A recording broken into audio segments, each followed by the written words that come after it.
we've officially reached the fourth quarter of SU's basketball season. Both the highs and the lows have been on full display, but none of that matters now as Syracuse has 6 games remaining to build a tournament resume by the 13th hour.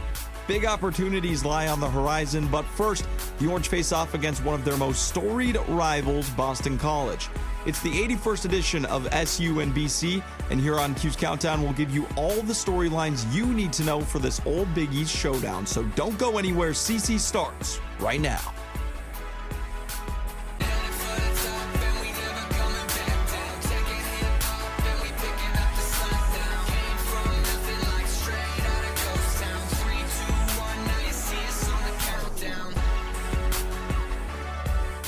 Welcome into the CitrusTV studio for another edition of Cuse Countdown. Noah Cierzan here, joined by Ethan Frank and Ben Spector, previewing Syracuse's matchup against Boston College on Saturday. But before we get into the nitty-gritty, let's take a step back real quick. The last time Coach Boeheim played the Eagles, he said his team needed a break. SU is now coming off its biggest gap in between games since the season started, so now everyone has had some time to reflect.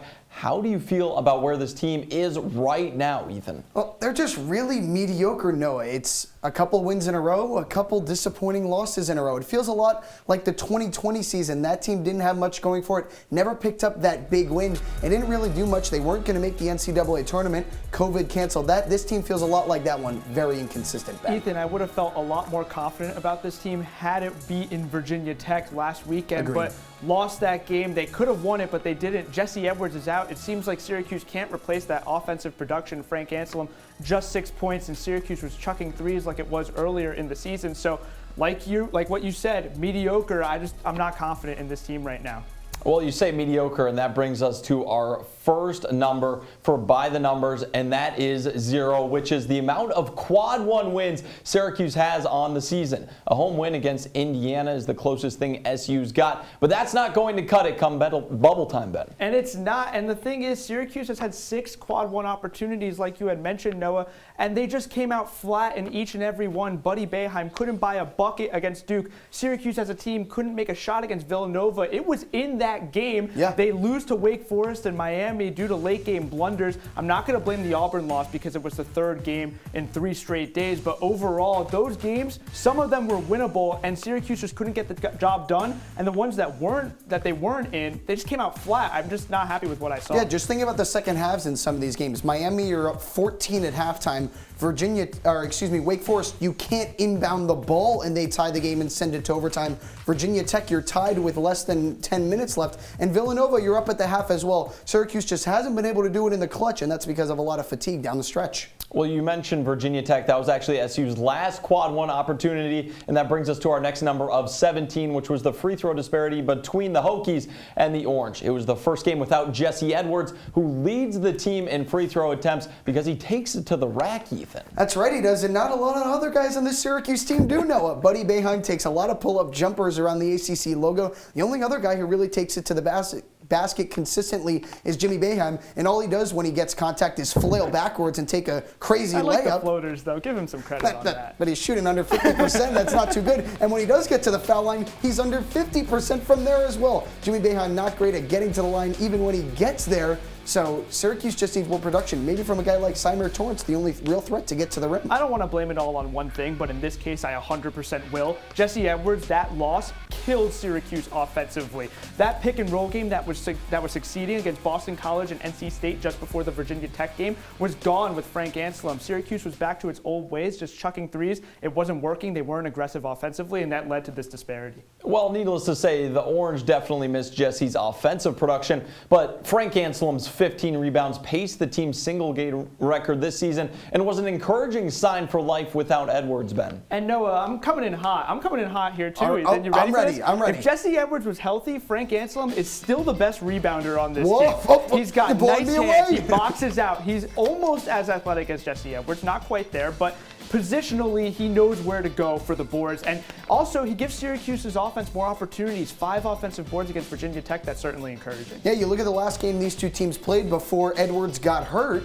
he didn't play very well at all. Anselm ended up playing more minutes than him because of foul trouble. Coach Boeheim said after the game, Jesse just wasn't physical enough. Quentin Post, who we're going to talk about later, had over a dozen rebounds in that game, and Anselm is the more physical of the two, and we saw that against Virginia Tech. Well, Frank's 36 minutes against the Hokies was by far the most of his career, but with stud bigs like Mark Williams and Armando Bacot coming up down the stretch, is this level of production sustainable, Ethan? It definitely is, Noah. The more Frank Anselm plays, the better he is going to get. We see that with Jesse Edwards. The more he played at the end of last season, the better he got. Remember that game against North Carolina in the Dome? He was bodying Armando Bacot in the post.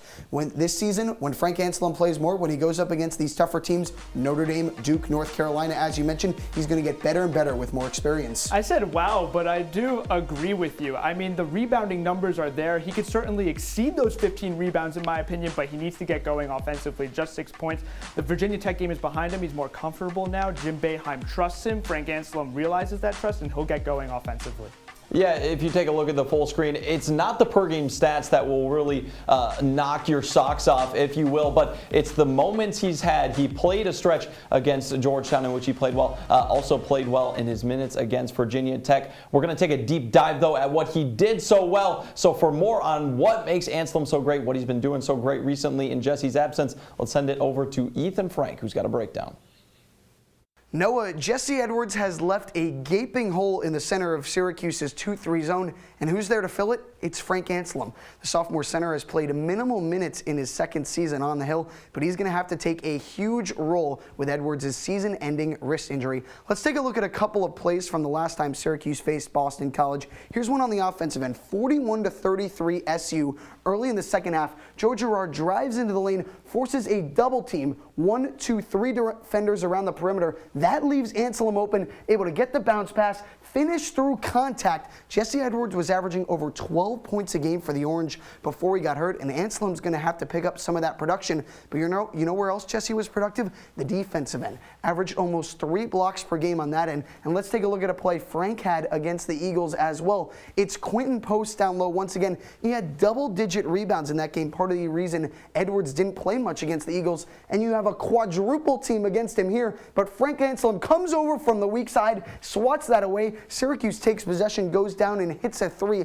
pushes the lead back up to 15, and the Orange would hold on the rest of the way. But that's not it. That's one phase and two phase. The third phase of the game, hustle plays. Anselm does that as well. Let's take a look at one final play from the offensive end of the floor. Girard once again with a pull-up jumper, and Anselm getting ready to position for a rebound against Post. That's going to be key. Defending and boxing out Quentin Post is going to be essential for the Orange if they want to win this game. Jimmy Boeheim down there as well with his 6'9" frame. He's able to get it. Ball's on the ground. Who has it? Frank Anselm does. Slams it home. The hustle plays are going to be huge for Syracuse if they want to win this game, and they'll have to do that on Saturday if they want to defeat Boston College for the second time this season. Well, Ethan, Syracuse is going to need Anselm at his best because Boston College is a scrappy bunch, and after the break, we'll introduce the new face of the Eagles program. Don't go anywhere. We'll be back in 90.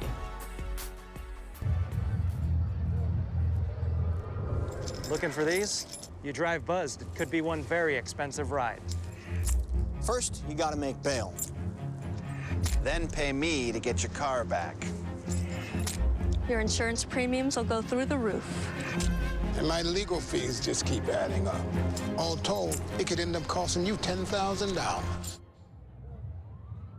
Buzzed, busted, and broke. Because buzz driving is drunk driving. Well, Thomas, you've got pre-diabetes. But with more exercise and a change in diet, it can be reversed. I've tried exercising. It just makes me hungry for bacon. I love bacon, too. And who really likes to exercise? Not me. Me neither. Nobody.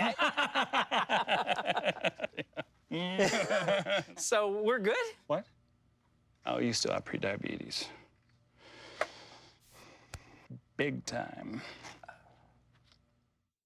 Come on, it's not that hard. My big man fingers are having a problem with these little tiny buttons. Whoa, watch it there. Your blood pressure's gonna go through the roof. Tell me about it. I'm trying to learn how to get it down. Instead, it keeps going up. High blood pressure can increase the risk for heart attack or stroke. Learn how to keep yours at a healthy range. Ever hear a voice command? Just say text barbershop to 97779. That's not what I said. Just give me that. Now my blood pressure's up.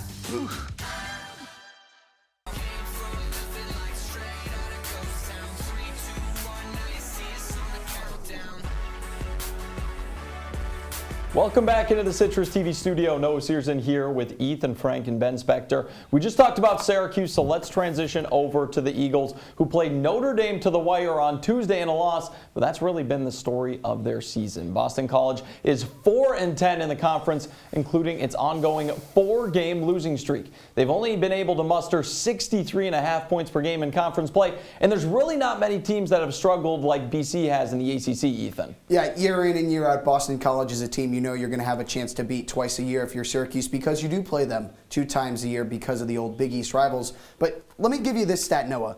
Boston College won 3 straight games from November 26th to December 3rd. They've won 3 games since then. That's not good. What's today, February 17th? That's a long time ago. And BC started the year with a victory against Notre Dame in ACC play, but after that, 5 straight losses against conference opponents. They're solid defensively, 6th in the ACC, kind of underrated, but bottom 3rd in the ACC offensively, and have 4 games, Ethan, that they've scored under 60 points. Yeesh. That's not a winning formula Absolutely in any not. basketball game whatsoever. Yeah, it definitely hasn't showed up in the results, but BC may have something in first-year coach Earl Grant, who comes to Chestnut Hill via the College of Charleston and brings some previous tournament experience to a program who hasn't seen it in recent memory, Ben. And Noah, he actually started as an assistant at Clemson and brought in some good recruits, former NBA players like KJ McDaniels and Jaron Blossomgame. He moves to the College of Charleston, 1 NCAA tournament appearance and 1 NIT tournament appearance, but NIT, not the same thing as the No, NCAA definitely tournament, not. but he has a history of recruiting good players, and he also has a history of having a gritty team, and Boston College will see that in the future.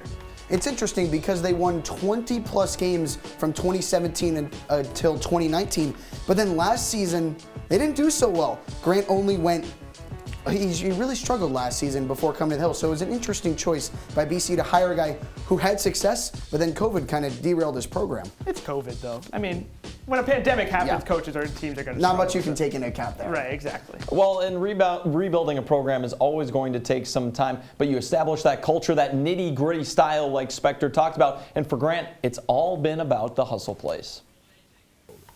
You can control your effort, you can control your body language, you can control how hard you sprint the floor, but sometimes, you can't control that part. So as we continue to try to improve the program and the team, hopefully, our defense and our offense are going to match, because we have had games where we made 9 and 10 threes. And so when that thing comes together at the same time, that's when you can be dangerous. So that's our job to try to, Grant gets an A+ for being inspirational, but from what you've seen, Ethan, does he have what it takes to bring the Eagles back to the prominence of the early 2000s? So Grant's the 3rd coach for Boston College since the beginning of the 2010s, and I think he does. I think you got to give him a shot. He just has to recruit well, and he's got to send a message to his players. I'm here for you. I'm in this for a long haul. Think of the guys that have come out of the Boston area. The biggest name obviously comes to mind is Patrick Ewing of Georgetown and the former Big East. Boston College, a former Big East school. If he can hit that recruiting base and really build a solid culture and foundation in Chestnut Hill, BC could become relevant again. BC fans have to be patient. He's had a history of solid recruiting. Boston College is in the top 3rd in offensive rebounds in the ACC. Just pieces of the puzzle that are coming together for the Eagles to have winning basketball and sustained success in the ACC. Well, needless to say, if you haven't been able to tell, there's not much glamorous about this Eagles squad, but they do a couple things exceptionally well, especially rebounding. The Eagles ranked 2nd in the ACC in offensive rebounding, and that was on full display as the BC Bigs tormented Syracuse on the glass in their first matchup. Quinton Post specifically came off the bench and had 7 offensive boards to go with 7 defensive rebounds. Simply put, if the Orange don't get positioning on Post and James Karnick, it's going to be a long day for Frank Anselm and company. And my quick hit, Noah, is going to focus on Jaden Zachary, the freshman guard from Chapala College. He averaged 17 points in the final 9 games of the season last season. Chapala went 8-1 That's a mouthful, in that span. This year, he only averages 10 points, 3 boards, 3 assists, and you might be thinking, Ben, those are not glaring numbers, and I agree with you. However, his season highs came against Syracuse just a couple games ago. 18 points, 7 field goals, 6 rebounds, 6 assists. All season highs, like I mentioned. He's an athletic guard, also a sneaky 3-point jump shot, 44% from beyond the arc this season. So look out for Zachary to have a similar performance this weekend as he had a couple games ago. I'm looking out for Brevin Galloway Ben. He only went 2 of 14 overall and 1 of 12 from 3 a couple of weeks ago, but this is his 5th year in college. He played 4 years for Earl Grant at College of Charleston, and he's played well in the past. 35% on 4.5 three-pointers attempted per game in 2019, 36% on 6.5 attempts a game in 2020. He's only at 24% so far this season, but he had 17 points against Notre Dame the other night, and I think he could have a big impact because he's not going to shoot as poorly as the first matchup this season. Well, the story of the season for BC has been their inconsistencies game in and game out. And it's not just a this season thing. Their entirety, that since they've joined the ACC, Boston College has struggled. So for more on the Eagles' struggles in the ACC, we'll send it over to Ben Spector, who has more. The Big East used to consist of the best of the best. Georgetown, UConn, Boston College, and Syracuse, to name a few. And while many of those teams are still in the conference, BC left the Big East for the ACC in 2005. Boston College made the move mainly for more football competition, but from a basketball perspective, the switch hurt the program. When the Eagles were in the Big East, they were considered one of the better squads. Boston College made the tournament 11 times in its Big East tenure, reaching the Elite Eight twice in that span. Some members of those teams included Michael Adams, Bill Curley, and Troy Bell, but ever since the move to the ACC, it's been a ghost town. One tournament appearance in 2009, and the Eagles lost in the first round. Truly nothing to be excited about. The conference shift has been an ultimate failure for the BC basketball program, and the shift has also been a failure for the team that BC happens to be playing this weekend, Syracuse. SU made the switch to the ACC in 2013, and you might be thinking, come on, Ben, really? Hasn't SU made the NCAA tournament in 5 of its 9 years in the ACC?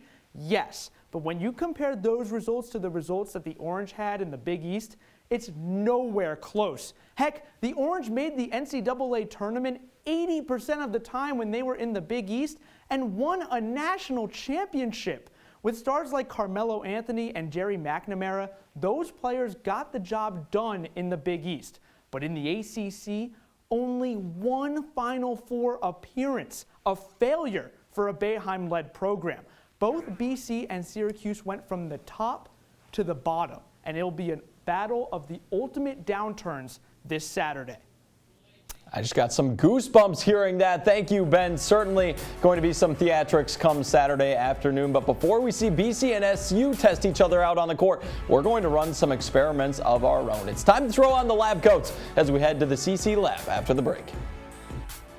Leaving hot coals improperly extinguished can cause a wildfire. Hey guys, it's Smokey! It looks as if Smokey is going to use the drown, stir, drown and feel technique. After the first drown, a good start. Next, another drink. And finally, a close feel. Is it cool? Okay. Yeah. Hey, Smokey, catch. Oh, my bad, Smokey.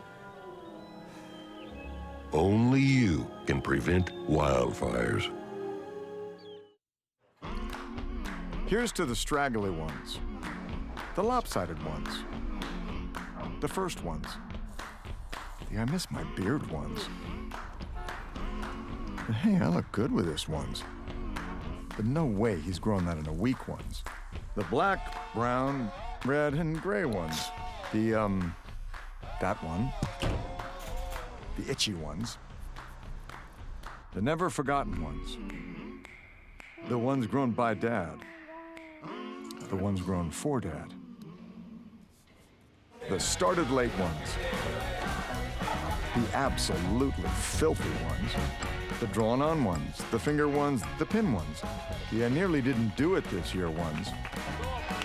And the yeah, why not ones. They all raise awareness, raise funds, start conversations, and save lives. Because whatever you grow will save a bro. Learn more at Movember.com.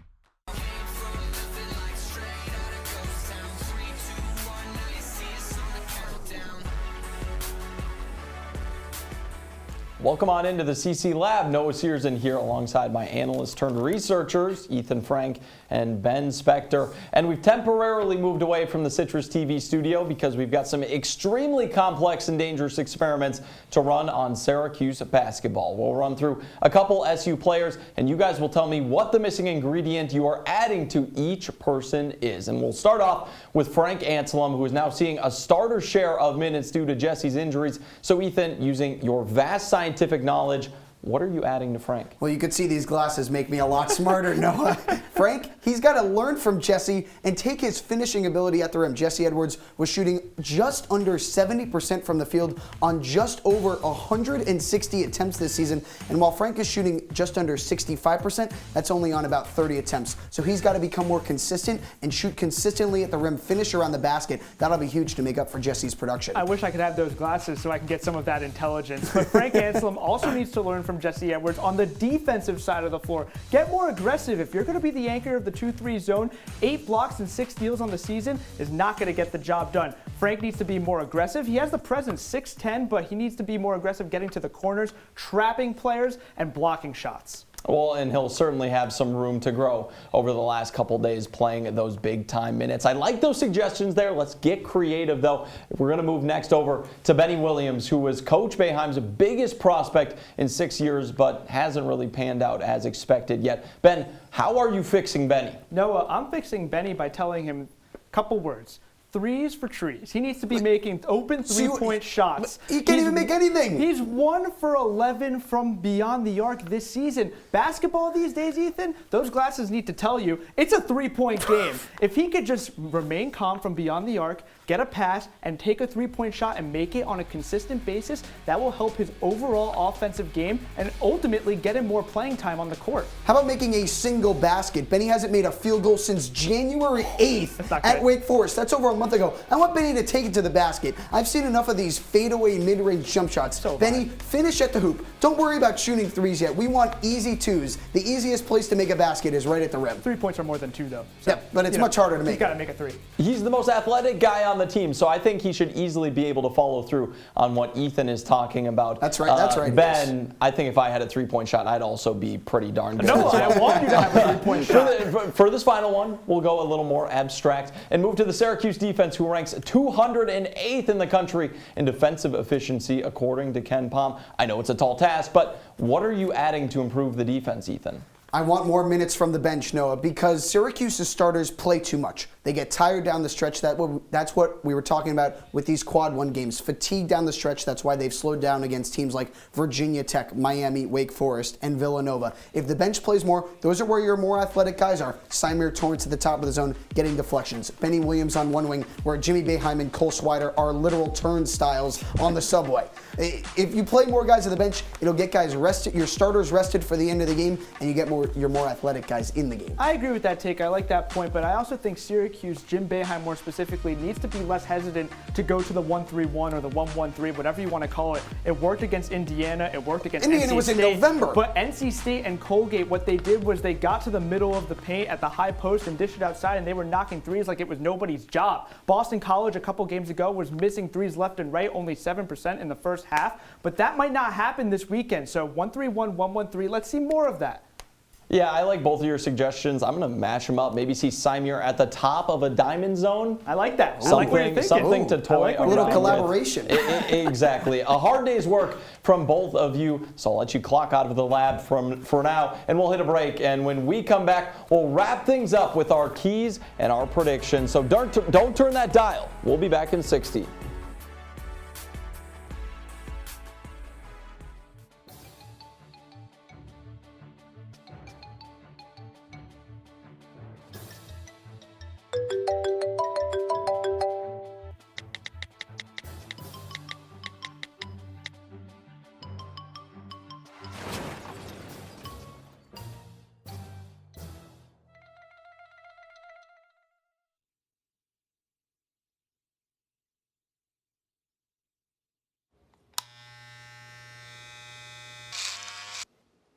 You've messed up your son's haircut. Mom? Do you A, try to fix it? Like it never happened. B, work with what you got? Or C, show solidarity? As a parent, there are no perfect answers. But you don't have to be perfect to be a perfect parent. Thousands of teens in foster care will love you just the same. Here's your check.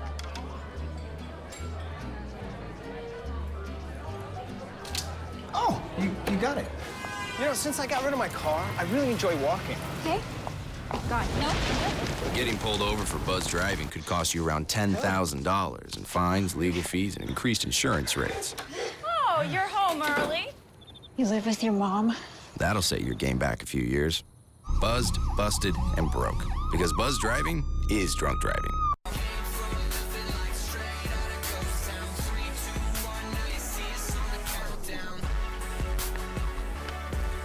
Welcome back into the Citrus TV studio. Noah Cierzan here alongside Ethan Frank and Ben Spector, wrapping things up on this edition of Cuse Countdown. But before we go, let's talk about the value of this game, because it's not the flashiest opponent, and Duke is just a week away after this game. So if you're Syracuse, how important is this weekend against Boston College? This is everything, Noah, because if you lose this game, it's over. There is zero chance, unless you win the ACC tournament, to get into March Madness. So if you lose this game, it's over. Focus on the game ahead of you. Focus on Boston College, then focus on Georgia Tech, then focus on Notre Dame. Duke is still 3 games away. There's a lot in between BC and Duke. And even if Syracuse wins this game, the NCAA tournament chances are low. If Syracuse loses this game, oh my goodness, don't even get me started. I mean, why would anyone want to come to a team that lost to another team that is below them at the bottom in the ACC? I don't see it. Syracuse has to win this game. It's a must win.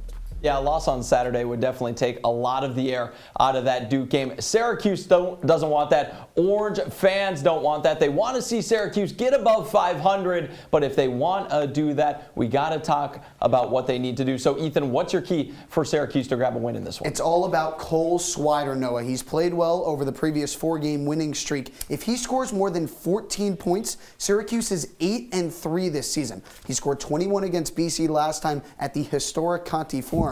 So if he's able to get to 14 or more, Syracuse has a very good chance to sweep the season series against the Eagles. And Ethan, I like Cole Swider. That's a good starter to focus on. I'm going to focus on another starter, Frank Anselem. As if we haven't talked about him enough. We haven't talked about him enough. He had the Virginia Tech game behind him. He's more comfortable now. He has the trust from Jim Boeheim. Get him going offensively. The 2-man game with Jesse Edwards, that worked before Jesse got hurt. I want to see that with Frank Anselem and Joe Girard. Get that going. Get Frank to the rim and spread out your shooters in Swider and both Boeheims. All right, we've laid it all out there. You need Cole, you need Frank, but at the end of the day, does it happen? Ben, your prediction in this one? Noah, it happens. Syracuse wins by double digits, 74-60, and that's because while Syracuse is towards the bottom in the ACC in defense, Boston College is towards the bottom in the ACC in offense. So it's going to be a similar game as it was a couple of weeks ago, and I think Syracuse comes out on top because they're overall just the better team. I got him by double digits as well, Ben. 85-69. 85. Buddy Boeheim only went 6 of 19 the last time these two teams matched up, and I think he's going to shoot much better at home. Syracuse has only lost 3 games in the Carrier Dome all season. I really think they're able to play well in front of the home fans. A full week of practice is really, really helpful for this team. Jim Boeheim has preached all season that practice is really important for his guys, and maybe we see some more guys off the bench because that's what practice does. It gives you an opportunity to perform. They're also playing at home, and Syracuse plays a lot better inside the Dome than they do on the road. Well, Ethan, you said about 2 minutes ago that if Syracuse loses this game, the season's over. And that's exactly what I got. Boston College 75, Syracuse 69, an upset in the Dome. I think this is a physical Boston College team. We saw it in Chestnut Hill, and I think Boston College is shooting a little bit better. They hit 10 threes against Notre Dame. They're rolling well in this one. They grab the win against the Orange. Unfortunately, that's all the time we've got left in this edition of Cuse Countdown. Be sure to check out Orange Press Pass after the game at 4 p.m. But for now, I'm Noah Cierzan alongside Ethan Frank and Ben Spector saying so long and enjoy the game.